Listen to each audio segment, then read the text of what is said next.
Este es el canal Sombras de la Vida y hoy les traemos el caso Elisa Lam y el Hotel Cecil. Imagina un lugar donde las paredes guardan ecos de casi un siglo de tragedias. Un lugar donde el mal no solo ocurre, sino que reside. Donde la oscuridad no visita, vive ahí. En el corazón de Los Ángeles, encajado entre las luces de la metrópolis y las sombras de uno de los barrios más empobrecidos de los Estados Unidos, se levanta el Hotel Cecil. Para la mayoría de las personas que pasan frente a él, es solo un edificio viejo, otro ladrillo gris en el horizonte urbano. Para Elisa Lam, una estudiante canadiense de 21 años que buscaba aventura y a sí misma, fue su último destino. Lo que comenzó como un viaje de autodescubrimiento terminó en un tanque de agua sellado en el techo del hotel.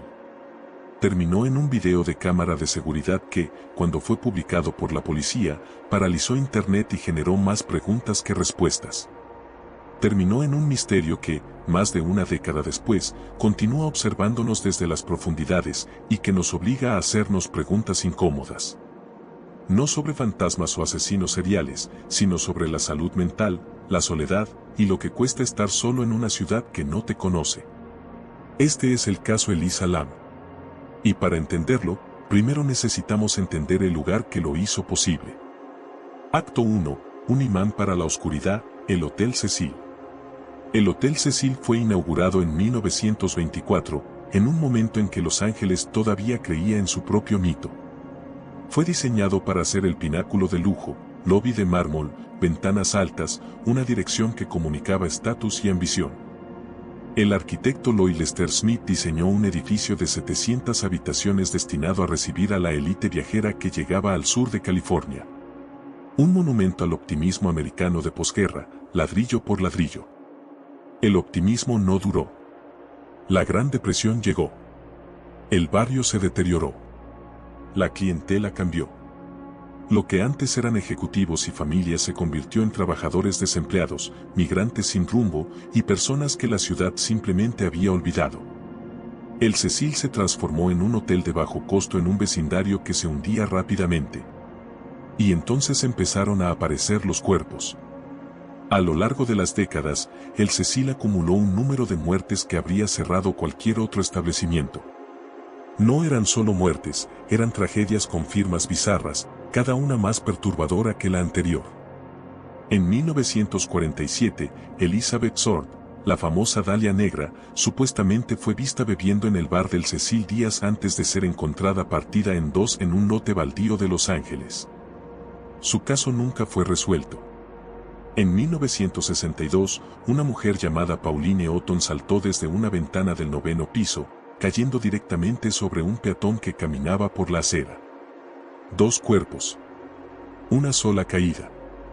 En 1975, una mujer de 65 años llamada Goldie Ashwood, apodada la Dama de las Palomas por los residentes del barrio que la conocían de verla alimentar pájaros en la calle, fue encontrada violada y asesinada dentro de su propia habitación del Cecil. Nadie fue jamás responsabilizado. Y estaban los suicidios. Muchos. Tantos que los locales tenían un nombre no oficial para el Cecil, el Hotel del Suicidio. Personas que habían llegado al final del camino elegían ese edificio para sus últimos momentos. Si era la desolación del lugar lo que los atraía, o simple coincidencia geográfica, es algo incierto. El hotel estaba exactamente en el borde de Skid Row, la mayor concentración de personas sin hogar de los Estados Unidos. Un barrio donde la desesperación es tan tangible que se puede sentir en el aire. Pero el Cecil no era solo el escenario de tragedias aleatorias. También fue hogar temporal de monstruos.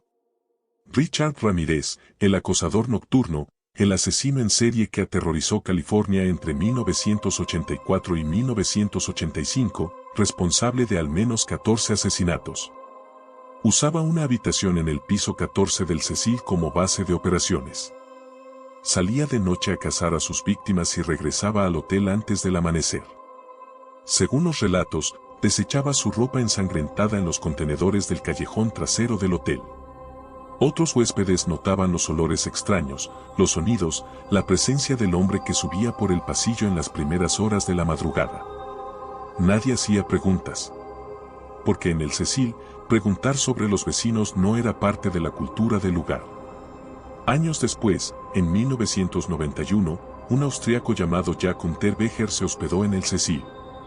Unterweger era un escritor célebre en Europa, una historia de redención que los medios habían adorado, condenado a cadena perpetua en Austria por asesinar a una joven a los 19 años. Escribió un libro autobiográfico en prisión que se convirtió en bestseller, fue adaptado como obra de teatro y atrajo el apoyo de intelectuales que abogaron por su liberación. Salió de prisión en 1990. En 1991, vino a Los Ángeles con un encargo de una revista para escribir un artículo sobre la criminalidad callejera. Mientras investigaba su reportaje sobre Skid Row, asesinó a 3 trabajadoras sexuales en la zona, usando el mismo método de firma que había utilizado en Austria. No fue coincidencia que eligiera el Cecil. El Hotel Cecil no era solo un edificio. Era una entidad. Un lugar con memoria y, si uno cree en ese tipo de cosas, con intención. Un campo gravitacional para las corrientes más oscuras de la naturaleza humana. Y fue en ese campo donde Elisa Lam entró con su mochila, sus planes de viaje y un alma que ya cargaba sus propias batallas. Acto 2. El diario digital, la mente de Elisa. Antes de hablar sobre lo que ocurrió, necesitamos hablar sobre quién era Elisa Lam. Porque en este caso, entender a la persona es la clave para entender el misterio. Elisa Lam tenía 21 años y estudiaba en la Universidad de British Columbia en Vancouver, Canadá. Era hija de inmigrantes de Hong Kong. Por fuera, era una joven como muchas otras, estudiosa, curiosa, apasionada por la moda, los libros y la idea de que el mundo era más grande que el barrio donde creciste. Por dentro, Elisa libraba una guerra silenciosa.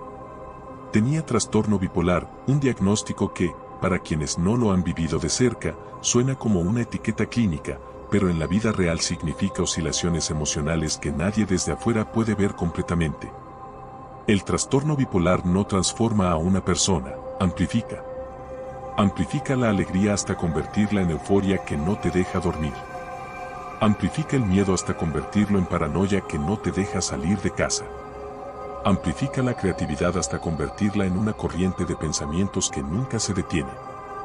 Elisa canalizaba todo eso en su blog de Tumblr, que llamaba Nouvelle Nouveau. Era su espacio más honesto.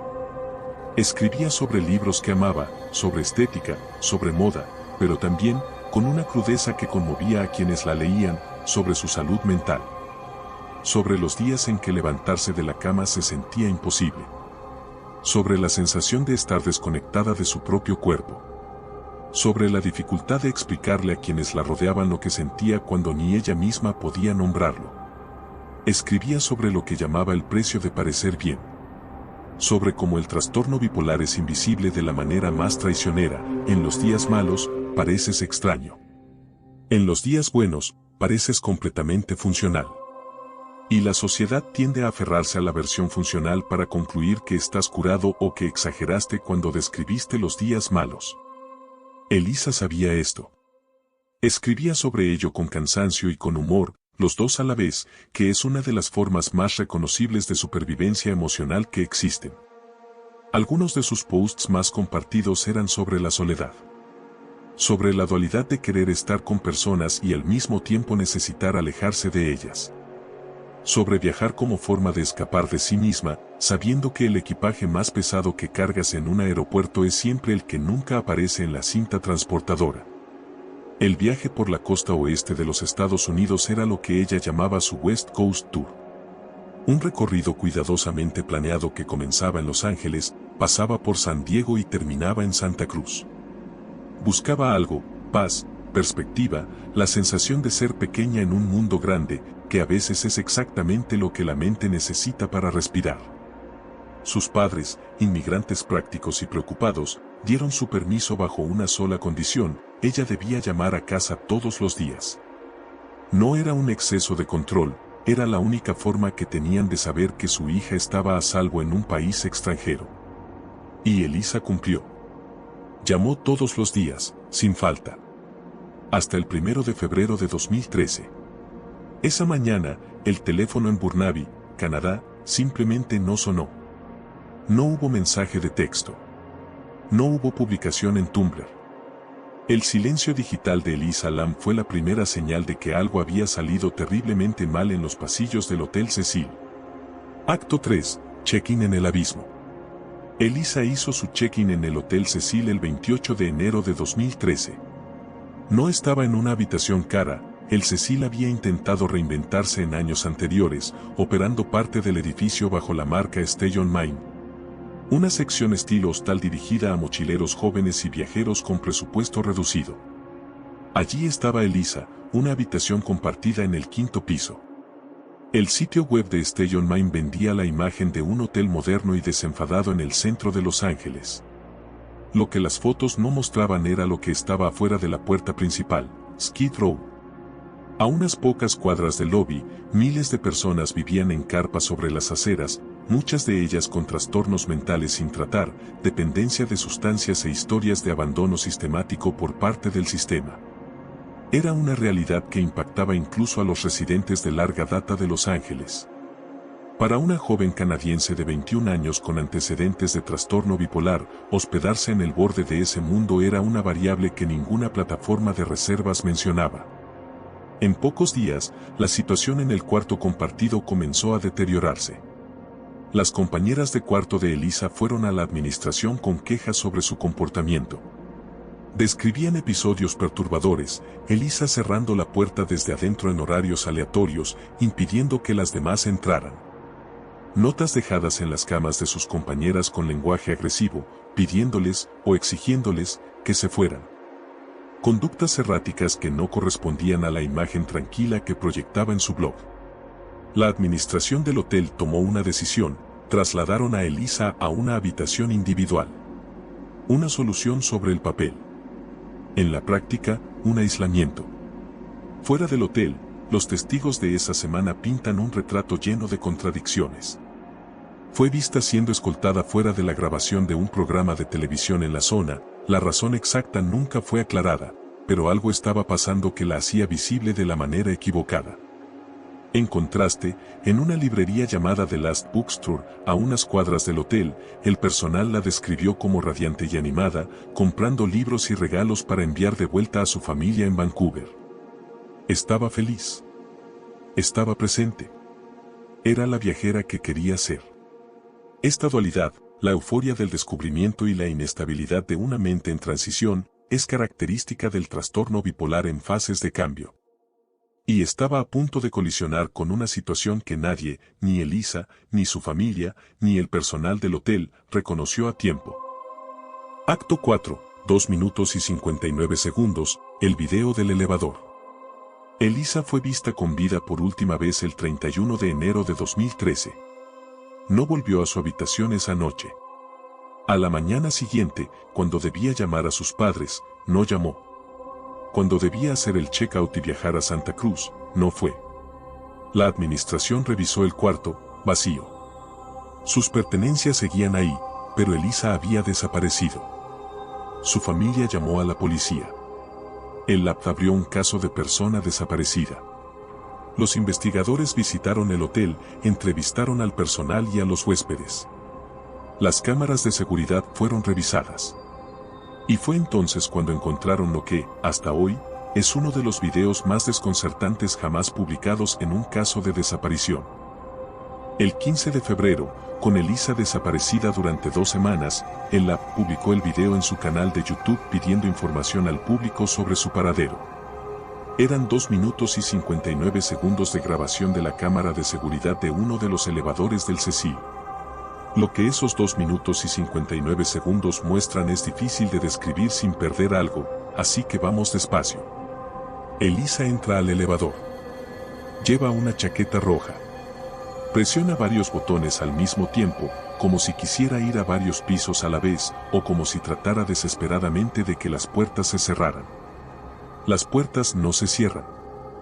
Va a la esquina del elevador y se acurruca ahí, como si estuviera escondiéndose de alguien en el pasillo. Saca la cabeza, mira en ambas direcciones con movimientos rápidos, casi mecánicos.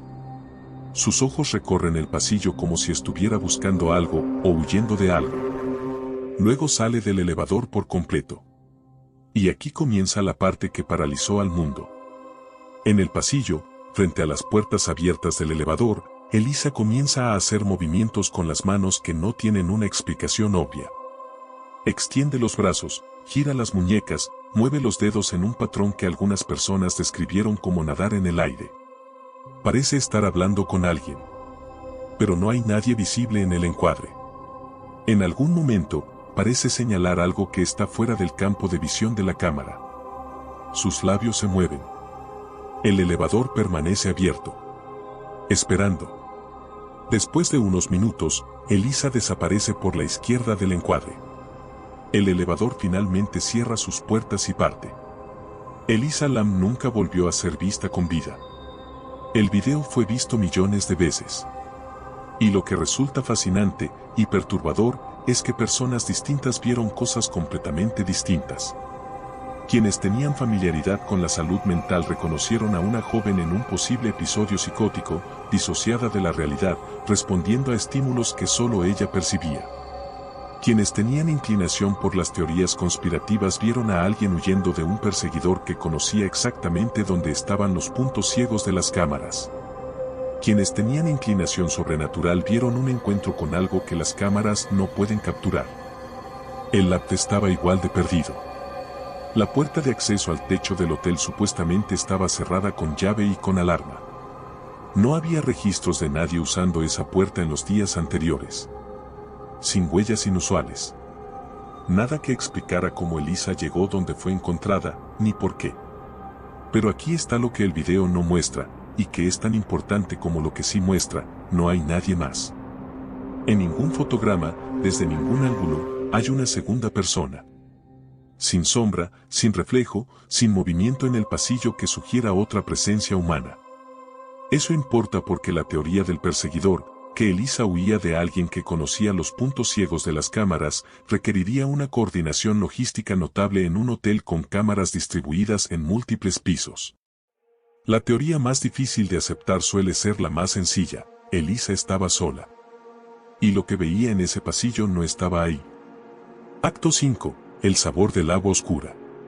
Mientras Internet debatía el video del elevador y los foros explotaban con teorías, los huéspedes del Hotel Cecil vivían un horror de naturaleza mucho más concreta y mucho más nauseabunda. En los días que siguieron a la desaparición de Elisa, las habitaciones del hotel comenzaron a reportar un problema con el suministro de agua. Primero fue la presión, bajó drásticamente, dejando las duchas a un hilo de agua. Luego vino el color. Cuando los huéspedes abrían los grifos, lo que salía no era agua limpia. Era un líquido con una tonalidad oscura, entre café y negro, con una consistencia ligeramente viscosa que no parecía normal. Algunos huéspedes reportaron algo peor: un sabor. Describían el agua como que tenía un gusto extrañamente dulce, a veces con un dejo metálico que intentaban atribuir a las tuberías antiguas del edificio. Nadie imaginó que la explicación estuviera a unos pocos metros sobre sus cabezas. El 19 de febrero de 2013, 19 días después de la desaparición de Elisa, un trabajador de mantenimiento llamado Santiago López recibió la orden de subir al techo a revisar los tanques de agua.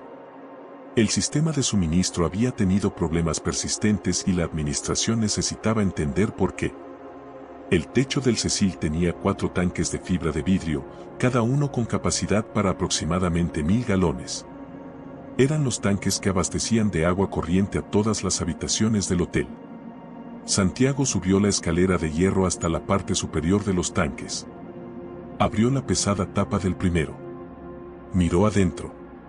Elisa Lam estaba ahí, flotando boca arriba, en estado avanzado de descomposición. Estaba sin ropa. Sus prendas, las mismas que llevaba en el video del elevador, la chaqueta roja, estaban dobladas en el fondo del tanque, junto con su llave de habitación y su reloj de pulsera.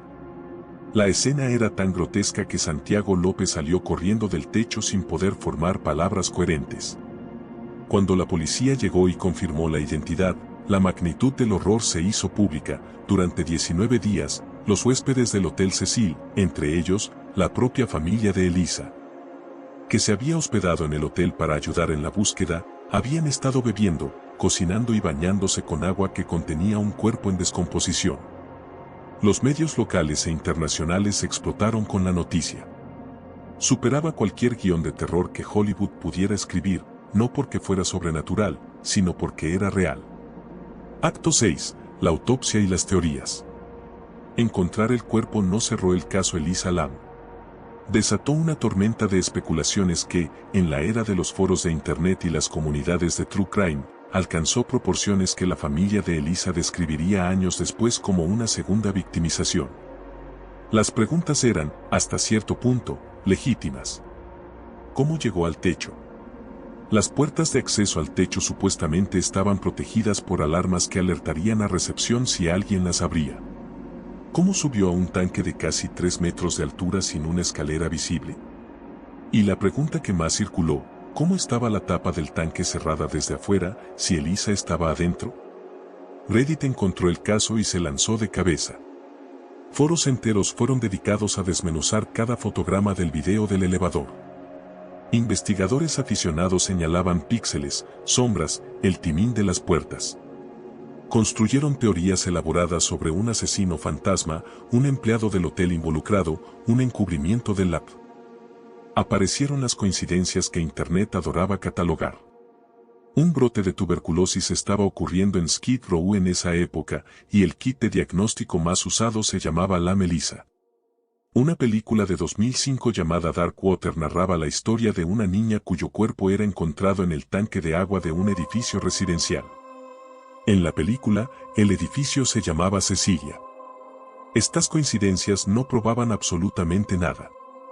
Pero en la lógica de los foros de conspiración, la ausencia de explicación se trata como evidencia de encubrimiento. La autopsia, realizada por la Oficina del Médico Forense del Condado de Los Ángeles, fue el momento en que los hechos empezaron a empujar de vuelta contra las teorías. No había señales de trauma físico externo. Sin fracturas, sin contusiones significativas, sin marcas de estrangulamiento, sin evidencia de violencia sexual.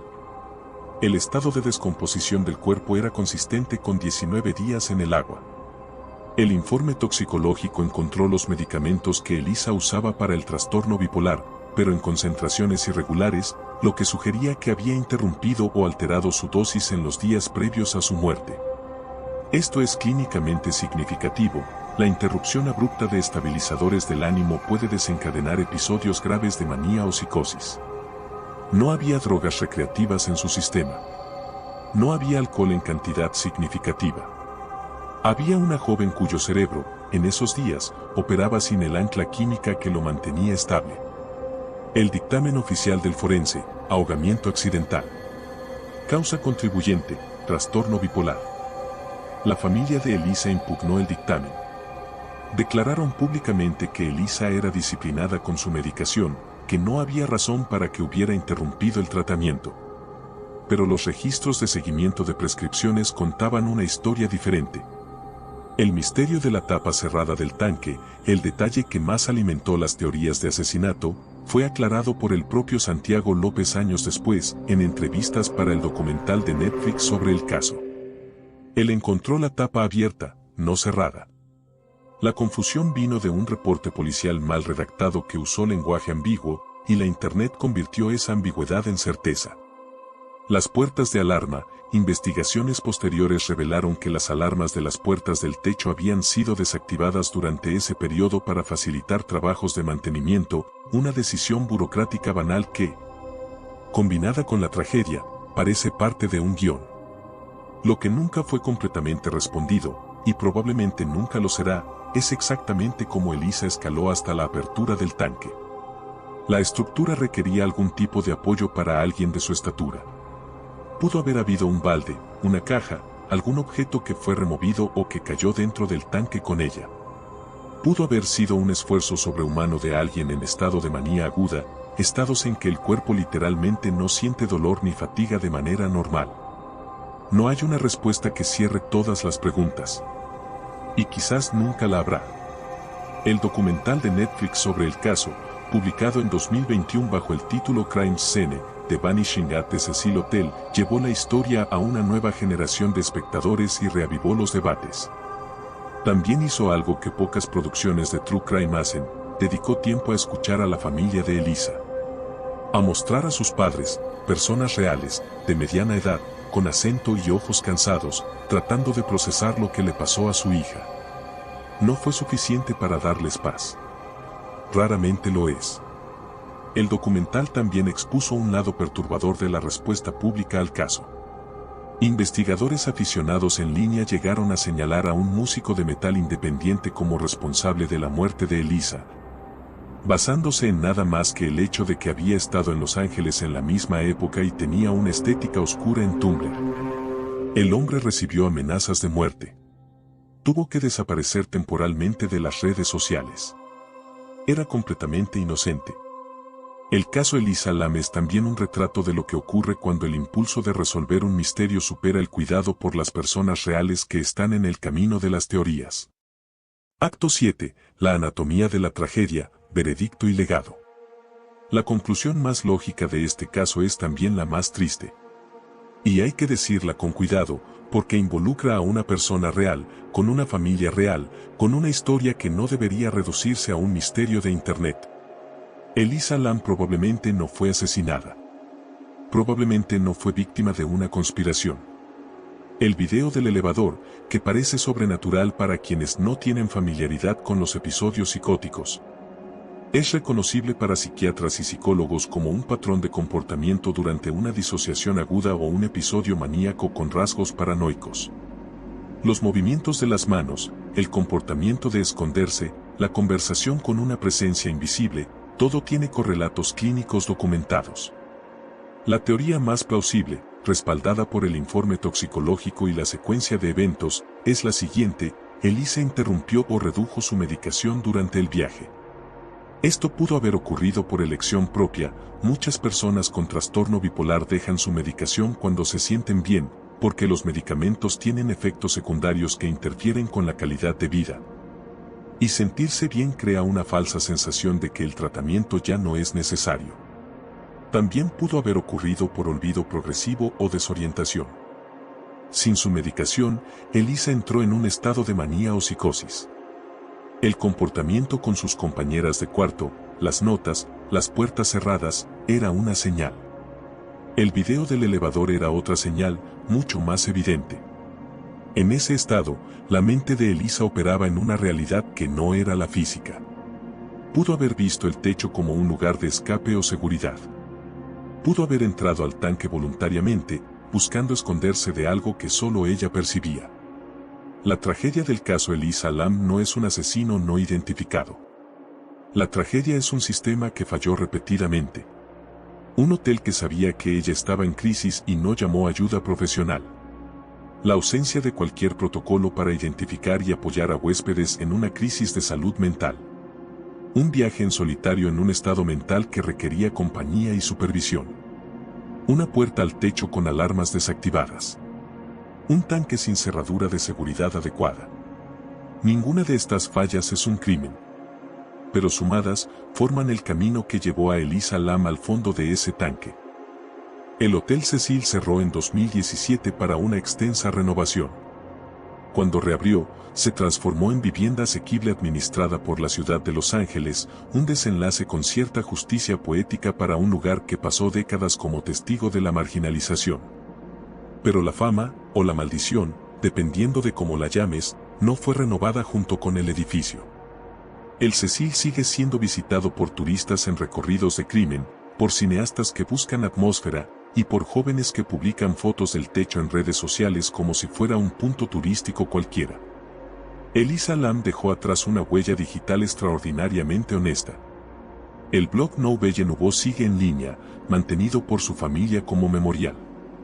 Quienes leen los posts hoy los leen con el peso de lo que vino después, pero también con la claridad de quién era esa joven antes de convertirse en un misterio. Era graciosa. Era perspicaz. Tenía opiniones fuertes sobre los libros malos. Amaba la estética de las décadas pasadas. Escribía sobre la depresión con la honestidad de alguien que intentó durante mucho tiempo explicar algo que la mayoría de la gente prefiere no ver. Uno de sus posts más compartidos era sobre lo que ella llamaba la soledad de estar lo suficientemente bien para funcionar, pero demasiado enferma para conectar. Para quienes conocen el trastorno bipolar de cerca, Esa frase es un retrato perfecto de lo que la enfermedad hace con las relaciones humanas. Sonríes. Sales. Compras regalos en una librería. Y por dentro, algo está completamente a la deriva. Ella era una persona. Con una vida. Con un futuro que nunca ocurrió. En las profundidades de los tanques del Cecil, no había solo agua oscura. Había el final de una historia que comenzó en una pequeña ciudad canadiense con una chica que quería ver el mundo. Cierre del canal. Si llegaste hasta aquí, sentiste el peso de este caso. Y ese peso no viene de lo sobrenatural, viene de algo mucho más cercano a nosotros. El caso Elisa Lam nos enseña que los monstruos más peligrosos no habitan necesariamente los pasillos oscuros de hoteles malditos. A veces el peligro vive adentro, en un desequilibrio químico que no elegiste tener, en un sistema que no ve lo que está ocurriendo frente a sus propios ojos. En una cultura que romantiza la soledad y los viajes en solitario sin hablar de lo que pasa cuando la mente decide dejar de cooperar a mitad del camino. Elisa buscaba libertad. Encontró un lugar donde nadie estaba mirando. ¿Qué piensas de este caso? ¿El video del elevador es para ti una señal clara de un episodio psicótico, o todavía hay algo en esas imágenes que la explicación oficial no puede cubrir del todo? Deja tu opinión en los comentarios. Es un caso donde las perspectivas de la comunidad siempre aportan algo valioso. En el próximo episodio de Sombras de la Vida, nos sumergiremos en otro abismo. Hasta entonces, cuida tu mente y la de quienes te rodean.